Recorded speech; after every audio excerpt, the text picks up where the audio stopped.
네, 오늘 목요일 주식심화론의 주제 준비되어 있습니다. 화면으로 보시죠. 미리 보는 7월 FOMC 자이언트 스텝 밟을까? 오늘 7월 FOMC 미리 보기 해보겠습니다. 시투연구소의 이야기꾼 대표입니다. 안녕하십니까? 네, 7월 FOMC 이제 일주일 앞으로 다가왔습니다. 오늘 내용 본론에 앞서서 소공황 진행 중이라고 보고 계세요. 12월 마지막 주부터 지금까지 소공황이 진행되고 있고 바닥을 확인하면서 바닥에서 진입하는 시점을 계속 노리고 계세요. 오늘은 또 어떤 결론이 나올까요? 지난번에는 물가를 좀 더 지켜보겠다는 의견을 말씀해 주셨는데 6월 CPI가 나왔습니다. 9.1%를 기록했고요. 이러면서 7월에 FOMC에서 100bp 금리 인상 가능성의 얘기가 나왔다가 연준의 매파위원들이 선을 그었죠. 75bp로 선을 그은 상황입니다. 일단 물가 지표에 대해서 어떻게 판단하셨나요?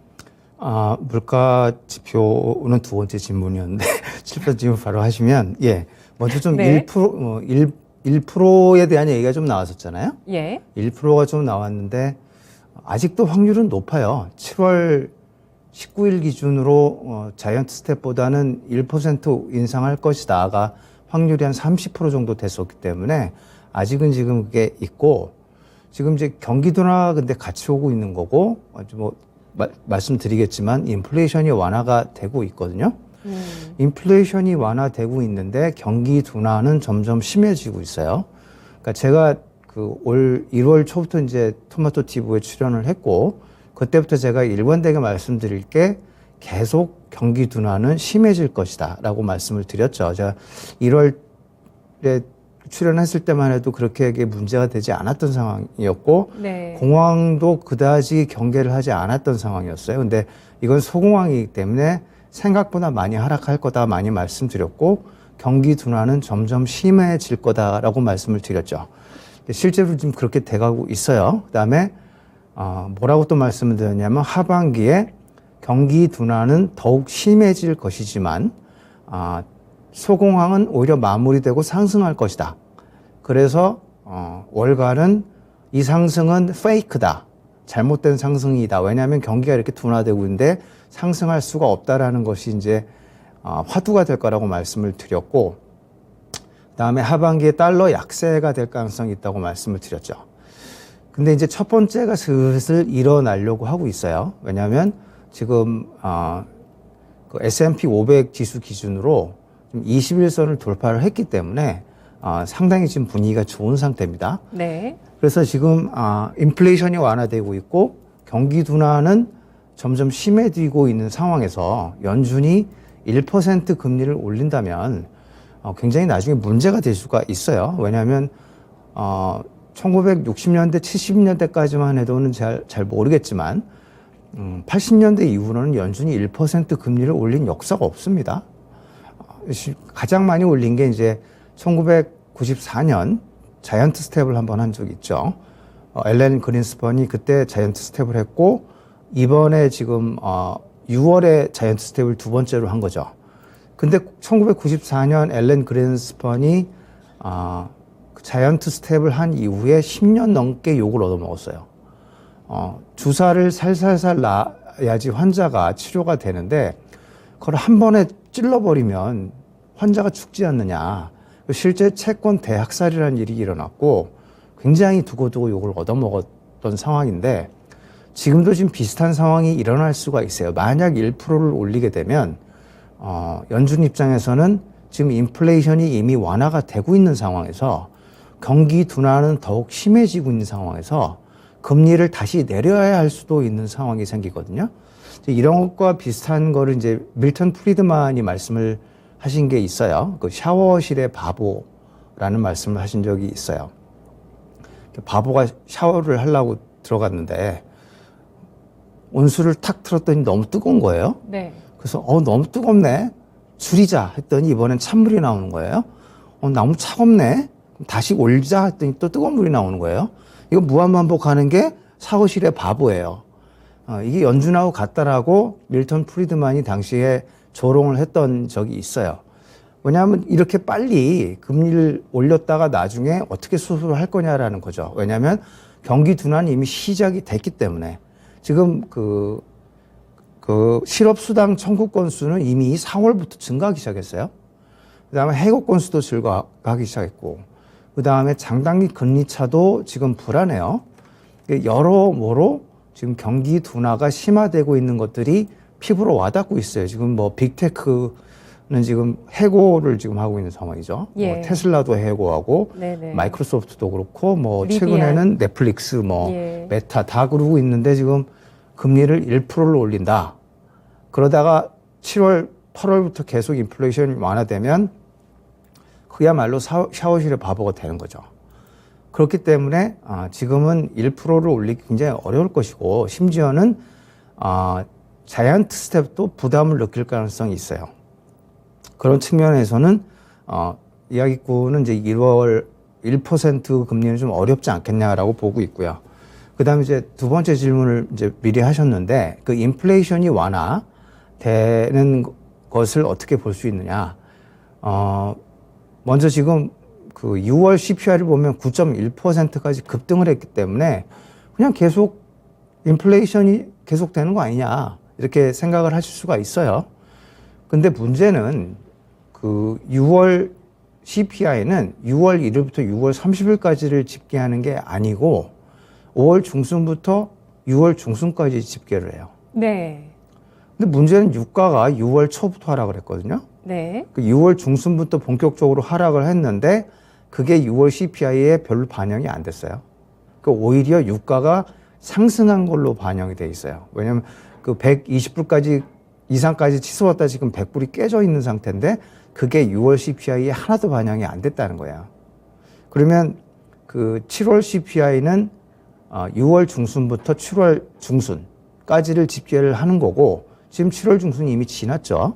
그럼 유가는 거의 20% 넘게 폭락을 한 상태이기 때문에 다음 달에 나오는 7월 CPI는 하락이 결정이 된 상태예요. 보나마나 무조건 하락인 거고요. 이런 상태로 가면 지금 8월, 9월도 CPI가 하락할 가능성이 커요.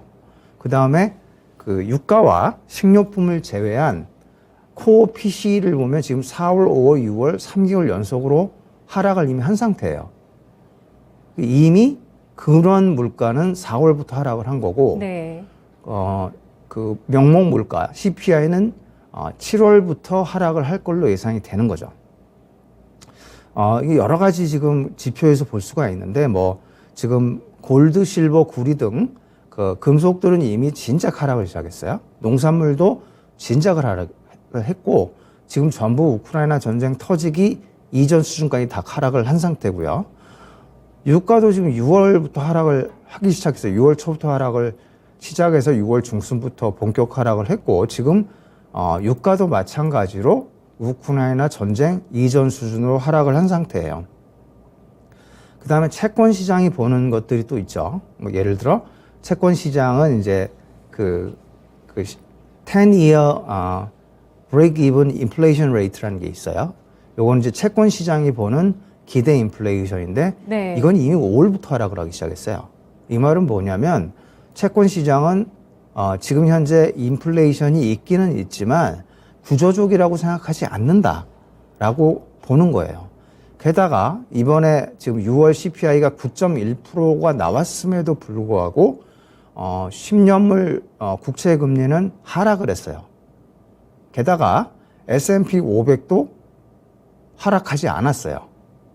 그 이후로 상승을 했죠. 이 말은 뭐냐면 채권 시장이나 주식 시장이나 9.1%의 CPI를 보고도 이제는 인플레이션이 완화됐다라고 판단을 하는 겁니다. 이런 차원에서 볼 때 인플레이션이 완화된 거고요. 지금 가장 그 결정적인 그 원인이 유가였는데 유가도 하락을 한 거고, 지금 많은 그 저번 주만 해도 빈살만하고 이제 바이든의 정상회담이 있었고, 빈살만은 뭐 기고만장하고 바이든은 좀 망신사를 당하고 왔죠. 근데 정말 사우디가 증산을 안 해서 지금 문제냐, 그거에 대해서는 좀 다시 생각을 할 필요가 있어요. 왜냐하면 지금 EIA라고 미국 그 에너지 그 정보청에서 보는 시각에 의하면 지금 글로벌 그 공급 과잉 상태예요. 약간의 과잉 상태지 공급 초과 제 말을 거꾸로 했네요. 공급 과잉 상태가 공급 부족 상태가 아니고 약간의 공급 과잉 상태예요. 그리고 오펙을 봐도 2분기에 약간 수요가 더 많았어요. 그래서 사실은 그 오펙 플러스가 증설을 안 한 거예요. 그러니까 미국 좀 곤란해지라고 증설을 안 한 게 아니고 실제로 수요가 더 많았기 때문에 안 하는 겁니다. 하지만 3분기, 4분기가 되면 약간 수요가 줄고 공급이 부족해요. 그래서 65만 배럴, 일일 65만 배럴을 증산하기로 결정을 한 거고요. 그러니까 오펙 입장에서는 지금 전혀 공급 부족 상황이 아니다라고 얘기를 하고 있는 거예요. 그리고 지금 사우디의 최대 그 유가 생산 캐퍼가 뭐 1,200만 배럴인지 뭐 하루 1,300만 배럴인지 이렇게 의견이 분분한데 지금 이미 그 사우디가 거의 1,100만 배럴을 생산을 하고 있어요. 그러면 증산을 해봐야 100만 배럴도 안 돼요. 근데 지금 러시아가 그 이번 러시아 우크라이나 사태 이후에 거의 400만 배럴 이상의 좀 수급에 문제가 생겼다고 알려져 있기 때문에 사우디가 100만 배럴을 전부 증산을 한다 한들 그 러시아가 우크라이나 전쟁으로 인해서 부족해진 분을 다 채울 수가 없어요. 근데 또 재밌는 거는 그럼에도 불구하고 6월 이후에 유가가 하락을 하고 있단 말이에요. 그 말은 뭐냐면 지금 유가의 가장 중요한 원인이 공급이 아니란 얘기입니다. 6월부터 하락하기 시작한 거는 미국의 경기 둔화, 유럽의 경기 둔화로 인해서 수요가 감소하고 그래서 유가가 하락한 거라고 보고 있어요. 그래서 인플레이션은 계속 완화가 될 가능성이 커요. 왜냐하면 유가가 계속 하락할 가능성이 있기 때문에. 네. 그리고 하우징 마켓 인덱스 예. 같은 경우는 그거 어떤 이제 지표이기 때문에 중요한 걸까요? 인플레이션에서 또 유가가 제일 중요하긴 하지만 예. 그 부동산 주택 가격과 이제 임대료도 또 중요하거든요. 네. 그거는 이제 제가 시간이 없을 거라 좀 뺐는데 그 미국 주택 건설업 협회에 의하면 지금 그 7월 하우징 마켓 인덱스가 66이 원래 월가 전망치였는데 55를 기록을 했어요. 지금 계속 하락을 하고 있거든요. 왜 그러냐면 건설 비용이 계속 증가하고 있고 인플레이션도 있고 그다음 모기지 금리에 의해서 그 미국 주택 그 수요가 줄어들고 있어요. 너무 그 비용이 크기 때문에. 그래서 계속 줄어들고 있고 이 말은 뭐냐면 이제 미국의 부동산으로 인한 인플레이션 증가도 어느 정도 꺾였다고 지금 볼 수가 있는 거죠. 그리고 지금 제가 미국 부동산도 지금 계속 보고 있는 이유가 뭐냐면 다음 준공황은 미국 부동산 그 폭락과 함께 진행될 가능성이 커요. 그게 한 3년 정도 이후에 발생될 가능성이 있거든요. 네. 왜냐하면 지금 이 그 하우징 마켓 인덱스가 2, 3년 이후에 영향을 미쳐요. 그러니까 이런 마켓 인덱스가 하락하기 시작하면 한 2, 3년 이후에 부동산 시장에 균열을 항상 일으켜 왔거든요. 지난번에도 2005년부터 안 좋았는데 실질적으로 부동산 가격은 2006년부터 하락을 했고 준공황은 2008년에 일어났어요. 이런 것과 같은 게 1990년도 부동산 하락 때도 나타났고 그때는 1987년부터 이 미국 주택 건설업 협회의 하우징 마켓 인덱스가 1987년부터 하락을 했거든요. 그래서 이 지표는 이미 굉장히 중요하고 다음 준공황에 대한 카운트다운이 조금씩 시작됐다고 볼 수가 있죠. 그렇군요. 중공황. 소공황은 뭐 소화 가능합니다. 그러니까 시투연구소에서 맘늦이 투자에 있어서 도망쳐야 되는 순간은 아니라고 얘기를 하세요. 소공황은 일단 뭐 피하긴 해도 완전히 도망치는 건 아니더라도 중공황 같은 경우는 완전 절대적으로 좀 투자에서 벗어나서 피해야 되는 국면이라고 판단을 하고 계시는데 그 중공황 같은 경우는 3년 후로 예상을 하고 있습니다. NAHB에서 나오는 하우징 마켓 인덱스가 중요한 선행 지표가 될 거라고 하고요. 지금 시장에서 부담을 받았었던 물가, 긴축도 물가 때문에 일어나고 있는데 이 물가 같은 경우는 6월 CPI가 5월 중순부터 6월 중순까지 구간의 집계이기 때문에 6월 중순 이후에 유가 하락까지 반영을 했을 때는 7월 CPI부터는 반드시 피크아웃 되면서 감소세로 접어들 수밖에 없는 국면이라고 판단을 하고 있습니다. 국제유가가 전쟁 이전 수준까지 떨어졌다고 말씀하신 부분에 있어서는 조금 동의하지 않은 측면도 있어요. 90달러 선 초반까지 가야 되는 거 아니냐. 저는 또 그걸 좀 확인해야 되는 거 아니냐. 유가 말씀하시는 예, 건가요? 유가가 전쟁 이전 수준까지라고 할 정도면 한 90달러 선까지 가야 되는 거 아닌가요? 지금은 그래도 100달러에 가깝기 때문에 10달러 정도는 좀 차이가 있는데요. 유가는 계속 더 떨어질 거라고 예상을 해주셨고요. 예, 저는 그렇게 보고 있습니다. 예, 그리고 금속 가격도 상당 부분 하락세를 보였습니다. 그리고 채권 시장에서 보는 10년 브레이크 이븐 인플레이션 레이트 같은 경우도 채권 시장에서 보는 인플레이션에 대한 기대값인데 이건 역시도 둔화되고 있고 또 PC 지수 역시도 3, 4개월 전부터 둔화세가 일어나고 있다는 점에서 물가는 이미 피크아웃 하고 있다는 점, 이에 따라서 긴축이 강력하지 않을 거라고 예상을 하고 있습니다. 달러화 같은 경우는 강세가 이어지고 있는 상황이죠. 뭐 요즘 유럽발 위기 얘기도 굉장히 많습니다. 그러면서 달러 인덱스는 여전히 좀 강세를 이어가고 있는 상승 추세인데요. 배경을 어떻게 생각하시나요? 사실 그 달러 강세는 지금 새로운 일이 아니에요. 그죠? 제가 작년 8월부터 이제 한국 시장 조심해야 된다고 말씀을 드렸고, 그다음 미국 시장은 올해 상반기에 위험하다고 말씀을 드렸죠. 근데 그 작년 8월에 한국 시장 및 선진국 시장에서 증시가 이제 점차 좋지 않아질 거라고 말씀을 드린 여러 이유가 있지만 가장 큰 이유는 바로 달러 강세가 그때부터 시작했기 때문이에요. 그러니까 지금 달러 강세가 이제부터 시작을 하는 게 아니라 작년 8월부터 시작된 달러 강세가 지금 가장 정점에 와 있다. 이렇게 판단하시는 게 좋을 것 같아요. 네. 그 이제 원인을 보면 그 뭐 이제 소공황 뭐 이런 것도 있는데 가장 큰 원인은 아무래도 그 연준의 가장 그 강력한 그 긴축 때문에 시작이 된 거라고 볼 수가 있어요. 지금 뭐 우크라이나 전쟁도 있고 소공황도 있고 이제 인플레이션 오버슈트도 있지만 연준은 지금 자이언트 스텝까지 포함해 가지고 엄청나게 상승을 했는데 20위는 지금 아직도 제로금리죠. 물론 오늘 밤에 지금 이제 변화가 일어날 겁니다. 이번 주가 굉장히 그래서 중요한 변곡점이에요.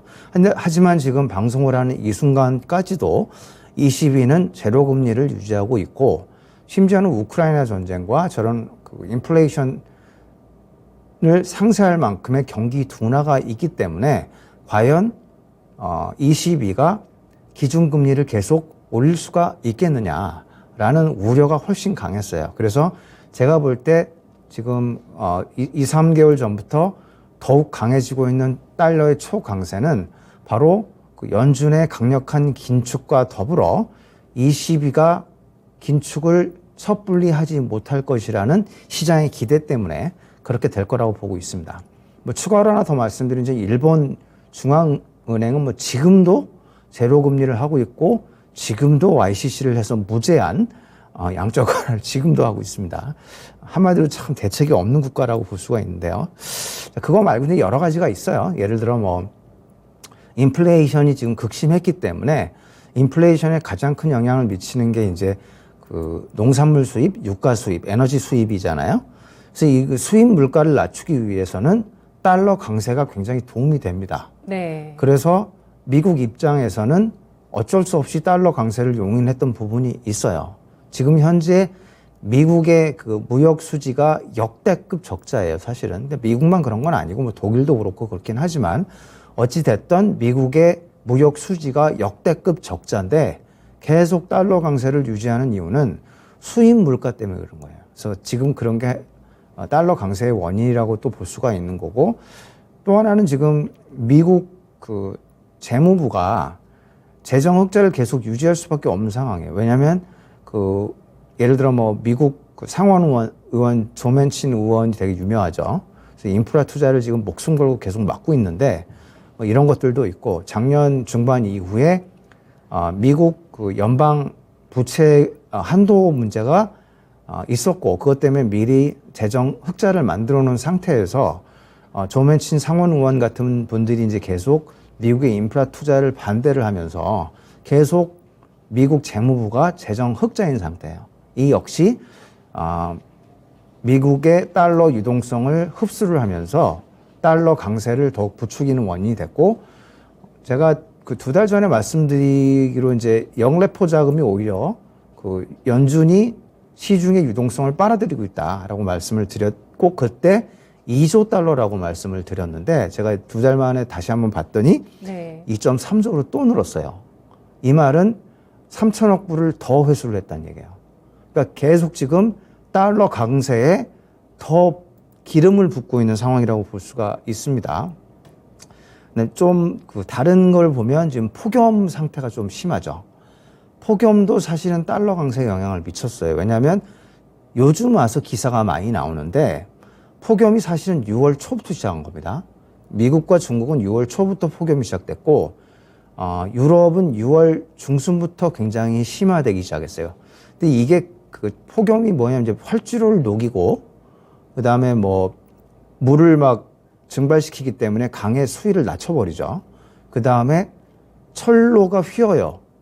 그러다 보니까 운송을 할 수가 없고, 코로나 팬데믹과 유사한 공급망 병목 현상을 만들고 있었어요. 그래서 일정 정도 달러 강세에 영향을 미쳤고, 그다음 중요한 건 아직도 지금 소공황이 바닥권이긴 하지만 소공황이 끝나지 않은 상태고, 인플레이션이 완화가 됐지만 그 공식적인 차원에서는 6월 CPI가 9.1%를 기록했기 때문에 공식적으로는 아직 인플레이션 상황이에요. 이런 상황도 있는 거고요. 마지막으로는 이건 제가 최근에 알았는데, 그 미국이 양쪽 완화를 이번에 4.8조 달러 했다고 말씀드렸죠. 근데 유럽은 9조 달러를 했더라고요. 그다음에 뭐 대책 없지만 하여튼 일본은 10조 달러를 했어요. 그럼 이 말은 뭐냐면 미국보다 양적 완화를 2배씩 더한 거예요. 그래서 그 2020년 초에 그 코로나 팬데믹 때문에 미국 연준이 급작스럽게 제로 금리로 떨어뜨려서 달러 약세가 나타나긴 했지만 그게 1년을 못 간 겁니다. 그래서 1년을 못 가고 짧게 마무리되고, 이런 그 유럽과 일본의 더 많은 그 양적 완화 공격으로 인해서 작년 중반부터 힘없이 달러 강세로 바뀐 거라고 평가를 낼 수 있습니다. 그러나 네. 제가 이제 말씀을 드리겠지만 하반기에는 지금 하반기 시작됐지만 하반기 어딘가부터 달러 약세로 전환될 가능성이 있다고 말씀을 드리겠습니다. 네. 달러가 강세를 볼 수밖에 없는 이유는 정말 끝없이 많네요. 네. 끝없이 많은 것 같습니다. 마지막 이유로는 이번 코로나 팬데믹으로 풀었던 유동성 자체가 유럽이나 일본 대비해서 절반 정도 수준이었다는 점, 미국 측입니다. 그렇기 때문에 달러화가 강세를 보일 수밖에 없는 그런 국면이고요. 그리고 이 물가와 긴축 속도의 정점 형성 가능성을 예상해 주셨기 때문에 소공황이 완전히 끝나지 않더라도 이제는 또 주식시장의 어떤 진입 시기를 잘 잡아봐야 되는 그런 시점이 아닐까 싶은데요. 그 가운데서 가장 중요한 변수가 바로 달러화일 겁니다. 그동안 많이 강조를 해주셨고, 특히 우리 주식이나 중국 주식 같은 아시아 주식을 사기 위해서는 달러 약세가 반드시 되어야지 그 강세가 이머징 쪽에서 가능하다고 하셨잖아요. 하반기에 달러화 약세를 보시는 근거를 알아볼까요? 지금 달러 초강세 뭐 이러저런 많이 말씀드렸잖아요. 예. 이거 거꾸로 하면 다 달러 약세 요인이 되겠죠. 그래서 제가 좀 기억하기 좀 재미있게 말씀을 드리려고, 예. 축구 선수, 이제 축구 한 팀이 11개 축구 선수로 돼 있잖아요. 그래서 지금 달러 약세를 만들 11개 선수가 대기 중이에요. 9개 선수는 대기 중이고, 1개 선수는 이미 출격을 했고, 1개 선수는 오늘 밤에 출격해요. 자, 첫 번째 선수는 뭐냐면 인플레이션이에요. 네. 공식적으로는 인플레이션이 아직 진행 중이지만 아까 말씀드린 대로 코어 CPI를 보나 유가 향방을 보나 그다음에 CPI의 기산 시점을 보나 이미 인플레이션을 꺾였어요. 인플레이션이 꺾이게 되면 연준 입장에서는 긴축을 강하게 할 수가 없습니다. 왜냐하면 경기 둔화가 지금 심해지고 있기 때문에. 그 다음에 QT 규모도 지금보다 더 줄일 가능성이 있고, 그 다음에 지금 양적 완화는 유럽과 일본이 더 많이 했다고 말씀드렸죠. 근데 2023년부터 유럽이 QT를 더 많이 할 거라는 전망도 있어요. 그래서 지금 인플레이션 완화 선수는 이미 한 달 전에 출격을 한 상태에서 지금 혼자 분투하고 있다고 볼 수가 있겠죠. 그 다음에 또 하나 그냥 얘기를 들면 이제 아베가 하나 또 있어요. 아베가 좀 불의의 사고로 사망을 하셨죠. 네. 근데 이제 이게 그냥 그 사망으로 끝나는 게 아니라 아베노믹스가 지금도 진행 중인데 아베노믹스가 역시 같이 중단될 가능성이 있습니다. 왜냐하면 아베는 이제 아베파의 수장으로서 그 총리에서 물러난 이후에도 그 일본 경제 금융 정책에 막대한 영향을 끼치고 있었는데 지금 그 아베파는 구심점을 이룬 상태예요. 그다음에 기시다 총리는 그 건전 재정을 중시하는 중도파이기 때문에 어떤 방식이든 아베노믹스를 중단하려는 가능성이 있어요. 실제로 내년 4월에 그 하루이코 그 일본 중앙은행 총재의 연임 여부가 결정되는데 아마 연임을 안 시킬 수도 있습니다. 그렇게 되면 아베노믹스가 꺾일 수 있고 이렇게 되면 이제 일본의 양적 완화가 중단이 되는 거죠. 역시 달러 약세 요인이 됩니다. 자, 두 번째 선수가 이제 오늘 밤에 출격을 해요. 그 두 번째 선수는 바로 ECB입니다. ECB가 지금 기준금리를 인상을 오늘 밤에 할 걸로 지금 예상이 되는데 오늘 밤 맞죠? 네, 맞습니다. 근데 이제 지금까지는 0.25%라고 얘기를 했는데 제가 여기 오다가 뉴스를 봤더니 0.5%가 지금 거론되고 있어요. 뭐 실제로 될지 안 될지는 오늘 밤에 가봐야 알겠죠. 근데 이게 지금 되게 중요한 겁니다. 연준은 인플레이션 완화로 긴축 속도를 줄이고, ECB는 이제 긴축을 본격적으로 진행을 하면 강력한 달러 약세 요인이 되거든요. 게다가 지금 캐나다는 바로 미국 위에 있는 캐나다가 엄청나게 금리를 올리고 있어요. 저번 주에 무려 1% 금리를 올렸습니다. 네네. 4월에도 5%, 0.5%, 6월에도 0.5%, 그래서 4개월 만에 2% 올렸어요. 예. 호주도 0.5% 올렸고, 오늘 밤에 20위까지 올리게 되면 이제 미국만 긴축을 하는 게 아니에요. 그래서 기울어진 금리 운동장이 정상화되거나 오히려 미국 쪽으로 더 기울어질 가능성이 있어요. 그래서 이건 달러 약세의 중요한 요인이 됩니다. 그럼 세 번째 선수는 이제 영래포.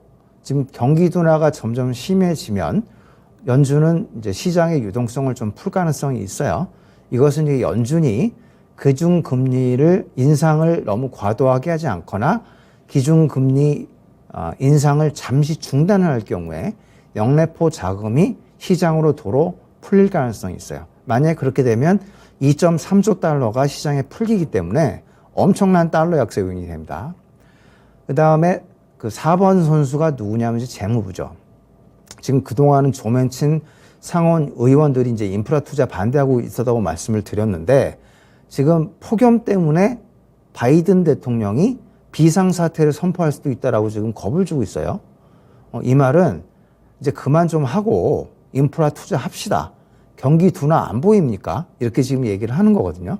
역시 이렇게 되면 재정 흑자가 적자로 돌아서면서 유동성이 풀리게 됩니다. 그 다음 이제 5번 선수가 누구냐면 이제 무역 수지예요. 그동안은 이제 인플레이션 때문에 어쩔 수 없이 수입 물가를 안정시킨다는 그 명목 하에 달러 강세를 용인을 했다고 말씀을 드렸죠. 근데 인플레이션이 완화되면 그럴 이유가 없습니다. 그래서 그다음부터는 이제 역대급 미국의 무역 적자를 해소하려고 노력을 할 거고 그 말은 달러 약세를 유도할 가능성이 있어요. 이게 5번 선수고요. 그다음 6번 선수. 6번 선수는 이제 소공황이 마무리되려고 하고 있어요. 소공황이 마무리되면 유동성이 다시 위험자산으로 풀리게 됩니다. 위험자산으로 풀린다는 건 뭐냐면 미국 바깥으로 나간다는 얘기가 돼요. 근데 지금 진짜 소공황이 풀려지고 있느냐? 지금 그동안 그 6월 말 이후로 지금까지 S&P 500 기준 3,800에서 3,900 사이에서 계속 바닥권 탈출을 위한 시도를 하고 있었는데 지금 이번 주부터 3,900 이상으로 올라간 상태입니다. 그래서 지금 굉장히 바닥권 탈피의 가능성이 굉장히 높아진 상태고요. 제가 5월 바닥론 좀 틀리긴 했는데 6월에 바닥이 형성될 거라고 지금 형성이 되고 있어요. 지나고 나면 다 비슷한 그 자리이기 때문에 사실 뭐 멀리서 보면 보이지도 않습니다. 그래서 통상 이런 달러 유로 패러티가 공황 중간에 나타났다는 점도 고려를 해야 돼요. 2000년에서 2001년, 그러니까 그 미국 증시 6기의 겨울 국면이자 중공황이 2000년 말부터 2002년까지라고 말씀을 드렸죠. 근데 달러 유로 패러티가 2000년에서 2001년에 발생을 했었어요. 네. 지금하고 굉장히 유사해요. 공황이 끝나갈 쯤에 패러티가 발생이 됐다는 거예요. 그래서 공황이 마무리되면 패러티는 정상화된다는 거고. 근데 7번 선수는 지금 그 우크라이나 전쟁 때문에 유럽이 지금 되게 안 좋을 거라고 생각을 하고 있는데 IMF가 전망한 미국의 경쟁 성장률과 유로스테이트가 그 전망한 유럽의 경제 성장률을 보면 유럽의 경제 성장률이 미국보다 높아요. 올해 하반기부터 높아져요. 내년도에는 훨씬 높아요. 이거는 뭐냐면 달러 약세 요인이 됩니다. 이거는 굉장히 그 많은 투자자의 상식과 벗어나는 거라고 되는데 네. 뭐 전망은 전망이기 때문에 좀 더 지켜봐야 될 것 같고요. 예. 그다음에 8번 선수는 그 지금 민주당의 중간선거 참패가 거의 기정사실화되고 있죠.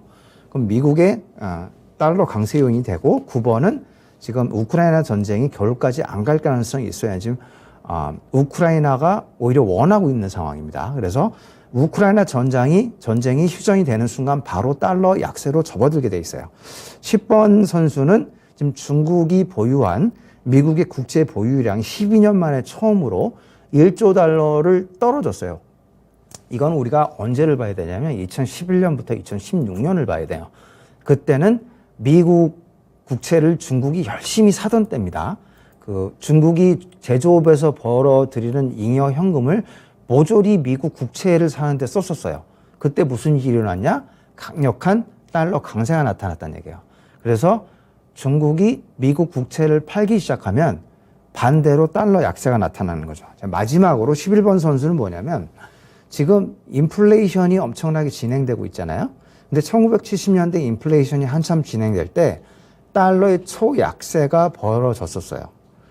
그러니까 달러 약세와 인플레이션은 같이 움직이는 게 정상인데 지금은 인플레이션과 달러 초강세가 동행하고 있는 굉장히 괴이한 현상이라 이런 것들은 조만간 코렉션 될 수밖에 없다고 판단을 합니다. 네. 하반기에 달러화가 약세를 보일 가능성에 대한 근거가 11가지가 있습니다. 이것을 11명의 선수라고 표현을 해주셨고 이 가운데서 지금 2명의 선수가 출격할 것이다. 먼저 이미 출격한 선수는 인플레이션 완화, 두 번째는 오늘 밤에 있을 유럽의 ECB 금리 인상인데요. 타 선진국에서 미국보다 빠르게 금리를 인상하고 있다는 점을 주목하고 있습니다. 분석 잘 들었습니다. 고맙습니다. 지금까지 투자 판단에 도움드릴 수 있는 내용들 확인해 봤고요. 다만 주가의 상승과 하락을 보장하지는 않습니다. 오늘장 마무리 또 이제 서서히 하실 시간입니다. 예, 지수 코스피 2,400선을 뚫었습니다. 오늘 마무리 잘 하시고요. 저는 내일 이 시간 ECB 금리 결정 가지고 돌아오겠습니다. 고맙습니다.